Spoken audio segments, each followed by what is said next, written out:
Oke, kita sudah extend nih. Sebentar, Tanisha.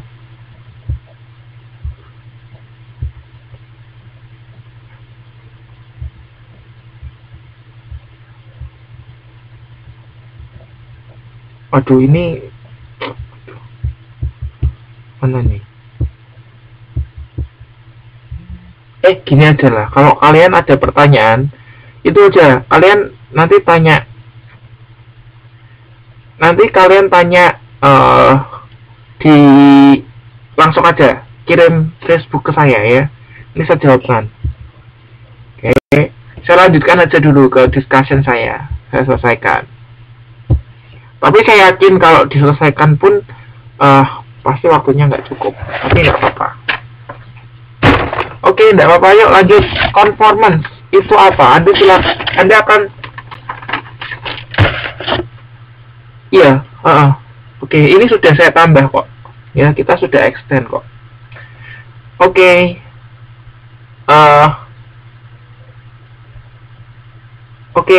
Ini conformity. Anda silakan baca di halaman 2. Ya, Anda silakan baca di halaman 2. Salah. Conformance. Anda silakan dibaca halaman 2. Kemudian di penentuan atribut produk. Ya, sudah nemu ya. Penentuan atribut produk di bagian A mengenai kualitas produk. Ya, saya bacakan nih. Kualitas adalah kemampuan suatu produk memenuhi fungsi dasarnya. Kualitas tergantung pada kecepatannya dan dalam membuat lubang. Itu kualitas bor. Kualitas bersifat multidimensi. Artinya apa? Artinya kualitas tidak ditentukan satu, akan tetapi lebih dari beberapa faktor. Ya, seperti performance, conforma atau conformance, durability, reliabilitas, dan kemudian kemudahan perbaikan. Nah, saya mau tanyakan, conformance itu apa? Kalau performa, Anda bisa memahami ya. Ini produk ini performanya bagus. Kalau Anda punya naik mobil, kemudian Anda bisa rasakan kan, misalnya nyaman gitu ya, dikendarai nyaman, berarti performanya oke. Tarikannya enak. Nah, itu berarti Anda bisa melihat performanya. Kalau durability, Anda gampang memahami ya. Durability itu awet. Produk ini awet, berarti itu durabilitasnya tinggi. Kemudian reliabilitas itu terkait dengan ketepatan ya, dengan ketepatan. Kemudian kemudahan perbaikan, artinya kalau rusak bisa diperbaiki. Nah, yang saya mau tanyakan ini, conforma atau conformance itu apa? Maksudnya ini betul, Mbak Dwi Jayanti dan Mbak Arik ini mendekati. Bisa dijelaskan enggak maksudnya gimana? Produk itu sesuai atau produk itu cocok enggak, itu seperti apa?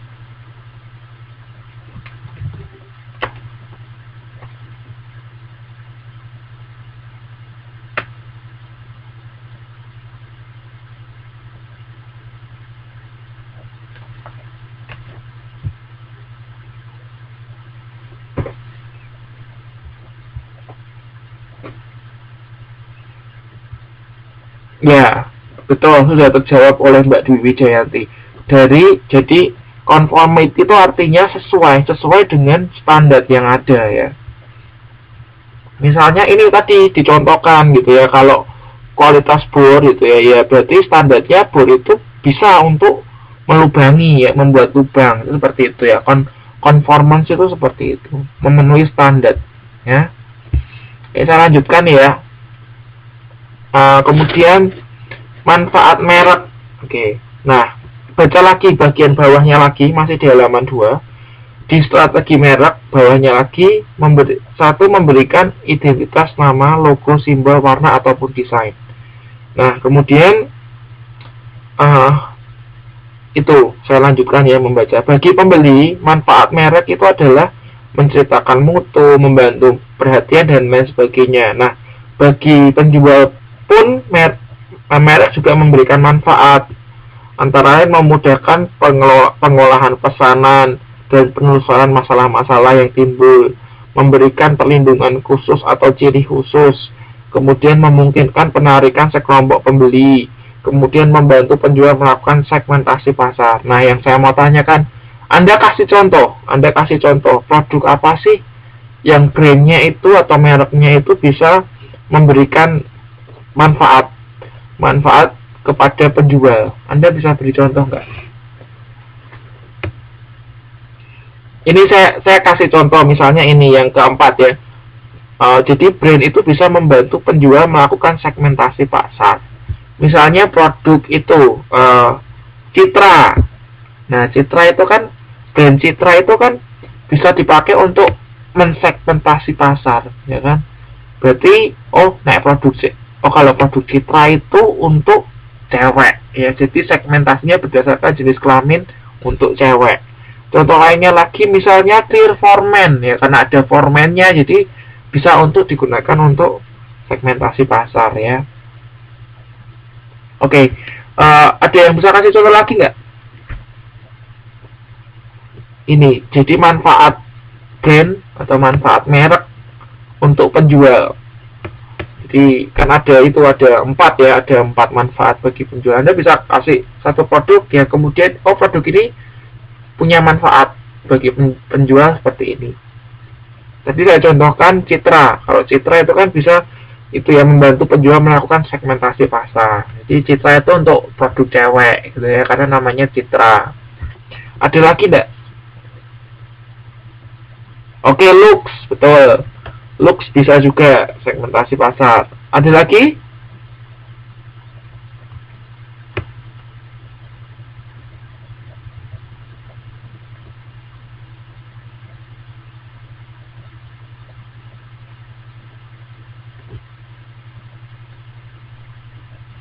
Oke, So Clean. Itu kalau So Clean itu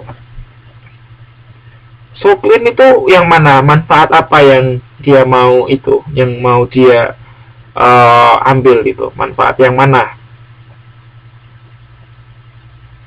Ya, saya tahu So Clean jenis Inso, saya tahu. Nah, itu kan ada beberapa manfaat merek kan, ya. Manfaat yang mana yang dimanfaatkan gitu loh. Apakah memudahkan pengolahan pesanan atau apakah untuk memberikan perlindungan khusus atau ciri khusus atau apa gitu loh.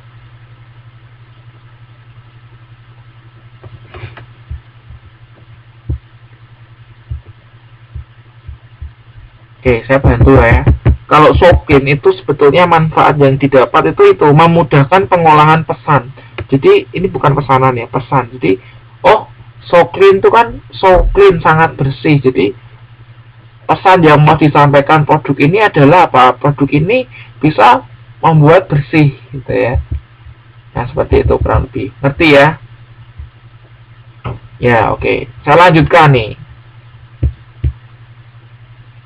Nah, berikutnya model daur hidup. Nah, ini silakan Anda buka halaman kita loncat agak jauh ini ya. Halaman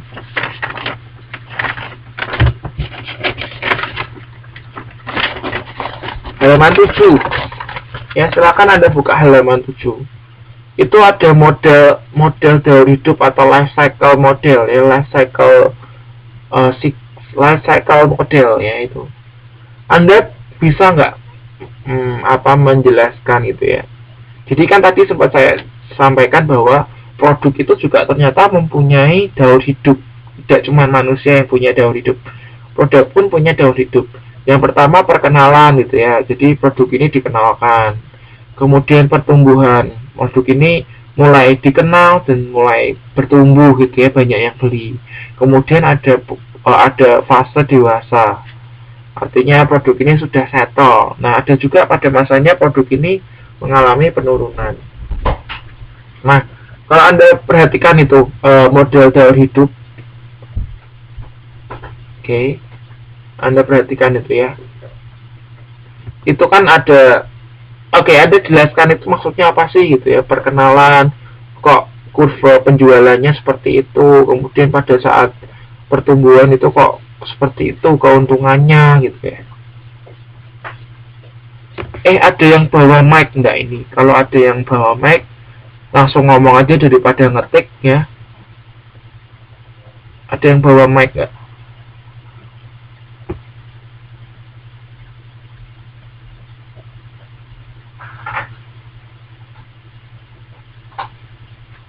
Maksudnya apa? Maksud model teori hidup itu apa di sini?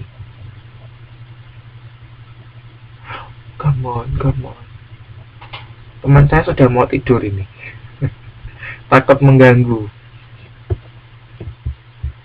Ayo, yang bawa mic siapa?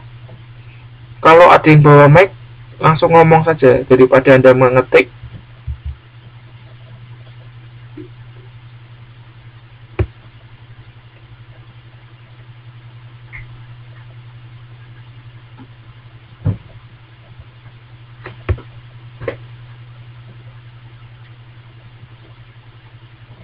Aduh, pertanyaannya gimana tadi, Pak? Nah, pertanyaannya begini, simpel. Anda jelaskan itu maksud model teori hidup itu apa sih? Kenapa kok seperti itu, kurvanya seperti itu, terus ada garis-garis itu apa gitu? Itu semuanya ada artinya kan? Enggak, gitu. Enggak asal gambar gitu kan? Maksudnya ada artinya.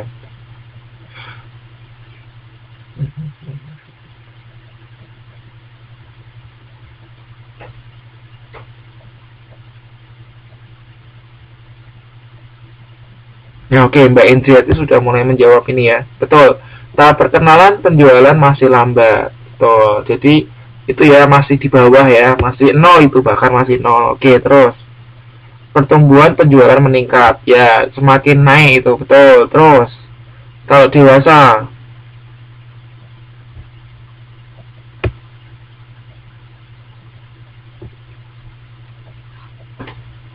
oke, kalau dewasa, sebelum menurun Anda perlu menyampaikan bahwa pada saat dewasa itu penjualan stabil ya, stabil, kemudian lambat laun menuju penurunan. Oke, pada saat penurunan penjualannya bagaimana? Sorry. Pada saat penurunan penjualannya turun ya, mulai turun. Oke, betul. Itu jadi kurva itu bercerita tentang seperti itu ya. Nah, saya mau tanyakan nih, pada saat perkenalan itu keuntungan, itu kan keuntungan di bawah garis horizontal kan, itu ada garis horizontal kan, Anda lihat tuh. Nah, kenapa kok di bawah garis horizontal? Keuntungannya kenapa di bawah horizontal?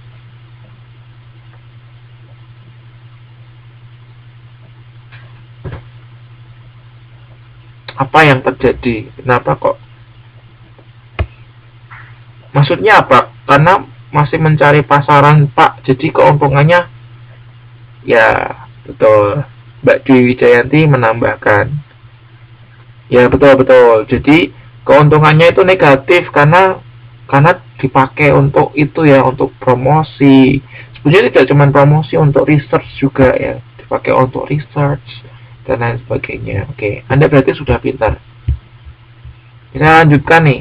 Ini pertanyaan terakhir. Nah, pertanyaan terakhir ini saya ingin jadikan tugas aja lah ya. Ya, silakan Anda buka halaman 11. Nah, halaman 11 itu ada model penelusuran kualitas layanan. Ya. Ini jadikan Anda jelaskan ini maksudnya apa sih? Maksud model ini apa sih gitu. Ya, maksud model ini apa sih? Nah, nanti Anda jelaskan. Jadi itu ada gap 1, gap 2, gap 3, gap 4, gap 5. Itu Anda jelaskan maksudnya apa. Sebetulnya ini ada semua ini. Di modul ini dijelaskan juga mengenai ini ya, mengenai model penelusuran kualitas layanan. Tapi yang saya harapkan Anda menjelaskan dengan bahasa Anda sendiri.